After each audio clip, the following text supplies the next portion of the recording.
Ya, untuk membahas mengenai dampak dari tewasnya pimpinan Hamas, pejuang Hamas, Ismail Haniyeh, kita sudah bersama dengan sejumlah narasumber yang hadir di studio. Ada Mas Yon Mahmudi sudah gabung di sini. Selamat pagi, Mas Yon. Selamat pagi, Mas Yon. Assalamualaikum. Waalaikumsalam warahmatullahi. Dan juga melalui sambungan Zoom kita sudah tersambung bersama dengan Mas Muhammad Hussein, aktivis kemanusiaan dari Palestina yang juga hadir di pemakaman Ismail Haniyeh. Selamat pagi. Assalamualaikum waktu Indonesia. Assalamualaikum, Mas Hussein.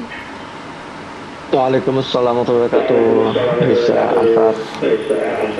Ya, Mas Hussein, Anda mengikuti langsung prosesi pemakaman Ismail Haniyeh di sana. Apa yang bisa Anda ceritakan mengenai respon dari dunia, respon dari pemimpin-pemimpin negara mungkin yang juga hadir di sana? Ya. Kemarin kita memang sempat ikut sholat jenazah di Masjid Muhammad bin Abdul Wahab di Doha, Qatar. Itu dihadiri lebih dari 100.000 kurang lebih, dan sangat ketat pengamanannya, parameternya sangat ketat sekali. Bahkan para warga yang sholat jenazah termasuk para pejabat itu sudah diperbolehkan membawa smartphone masuk ke dalam masjid. Nah, namun ketika pemakaman itu sangat terbatas, karena kalau semua warga dan tamu dibolehkan untuk ikut sholat, ikut pemakaman, itu akan sangat tidak kondusif dan akan banyak yang mungkin pingsan gitu, karena di Qatar ya, hari ini sedang benar-benar puncak musim panas sampai mencapai 50 derajat Celcius. Maka dari itu proses pemakaman hanya dihadiri oleh beberapa tamu undangan khusus dan sangat sedikit jumlahnya. Respon para petinggi dunia terhadap terbunuhnya Ismail Haniyeh ini bisa kita lihat dari kehadiran mereka di masjid. Dan ya, setelah acara pemakaman kami juga ikut takziah ke tenda yang dibangun sengaja untuk rumah duka, dan di situ kami bertemu langsung para pemimpin dunia dan mendengar langsung sebagian dari mereka ketika diberikan waktu untuk menyampaikan pidatonya, termasuk Pak JK. Pak JK juga menyampaikan pidatonya.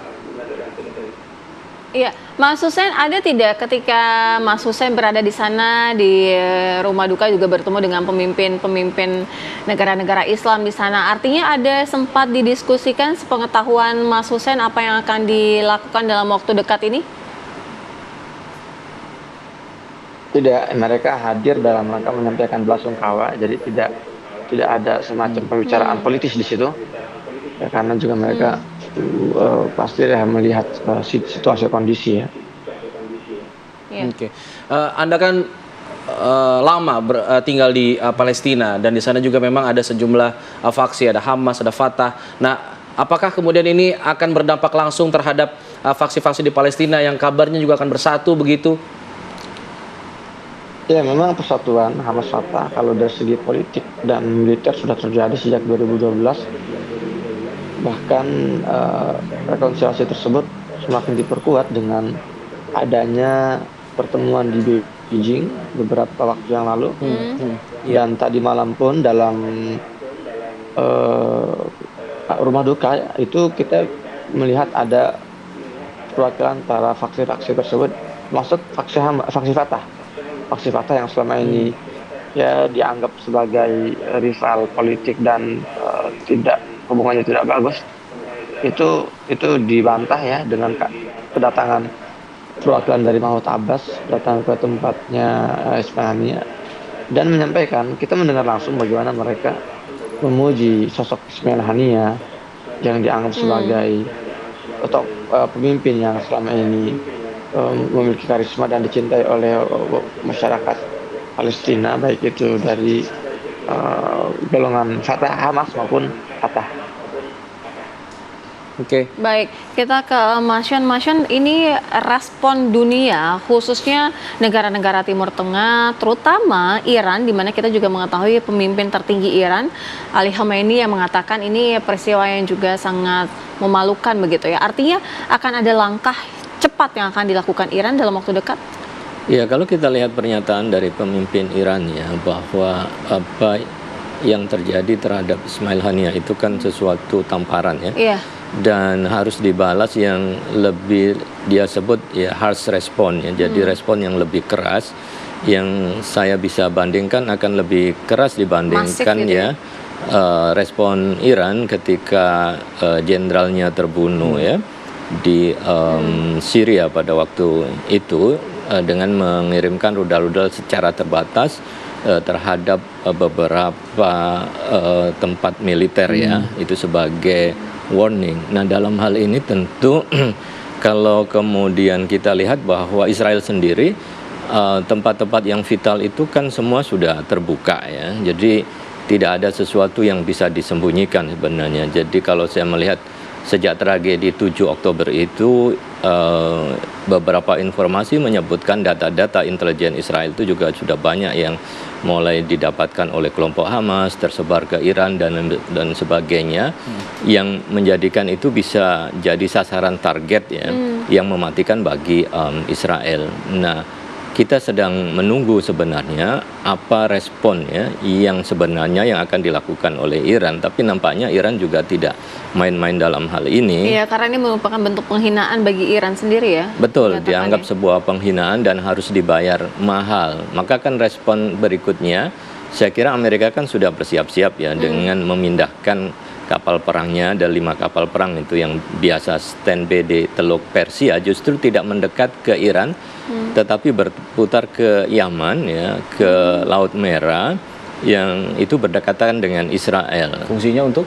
Saya kira itu adalah untuk melindungi Israel. Jadi bukan mentargetkan Iran, tetapi melindungi Israel. Termasuk juga menghalau. Termasuk juga kapal perang yang sudah standby di Laut Mediterania yang di Eropa itu kan juga mendekat ke arah sana dengan asumsi bahwa biar bagaimanapun Amerika harus melindungi Israel dari kemungkinan serangan. Dan kalau lihat perpindahan angkatan laut dan juga ya kapal-kapal perang itu nampaknya serius ya, Amerika mencoba untuk menghalau dan melindungi Israel dari kemungkinan serangan. Mas Yon, yang menarik adalah sejak kematian Ismail Haniyeh ini terbuka ke publik, belum ada satupun statement dari Israel yang mengatakan bahwa merekalah yang melakukan hal tersebut. Padahal kan kalau dari sisi kacamata mereka bisa membunuh salah satu pimpinan Hamas, bisa dibilang prestasi buat mereka begitu. Tapi tidak ada statement itu sampai sekarang. Kenapa kira-kira itu terjadi? Ya, kita bisa melihat ya dua hal, bahwa ada serangan yang dilakukan oleh IDF, itu tentara Israel ya, Israel Defense Force, itu biasanya yang dilakukan di Gaza. Dan mereka selalu update terhadap hasil dari serangan-serangan mereka. Kemudian yang kedua adalah serangan yang dilakukan dan operasi itu dilakukan oleh Mossad intelijen. Yang dilakukan oleh intelijen biasanya bersifat tertutup dan Israel tidak banyak memberikan komentar. Dan saya melihat ketika hal ini memang sengaja dibiarkan agar menimbulkan berbagai macam spekulasi ya di kawasan, termasuk juga upaya untuk mendiskreditkan Iran, karena itu juga akan menimbulkan ya ketidakpercayaan terhadap Iran ya, karena tokoh sebesar Ismail Haniyeh bisa terbunuh di wilayah Tehran, sehingga orang akan berspekulasi apakah kemudian Iran terlibat ya, dan lain sebagainya. Tetapi yang jelas bahwa Israel telah melaksanakan misinya untuk ya, menghabisi tokoh-tokoh Hamas, dan memang dibiarkan untuk tidak ya dibuka secara publik bahwa Israel bertanggung jawab. Ya, memang kematian ini memicu kemarahan dari sejumlah negara, termasuk di Indonesia yang juga terus menggelar sejumlah aksi bela Palestina, dan juga masih terjadi hari ini di depan kedubes Amerika. Nanti kita akan pantau juga usai jeda, tetap di sini bersama kami di Apa Kabar Indonesia Pagi.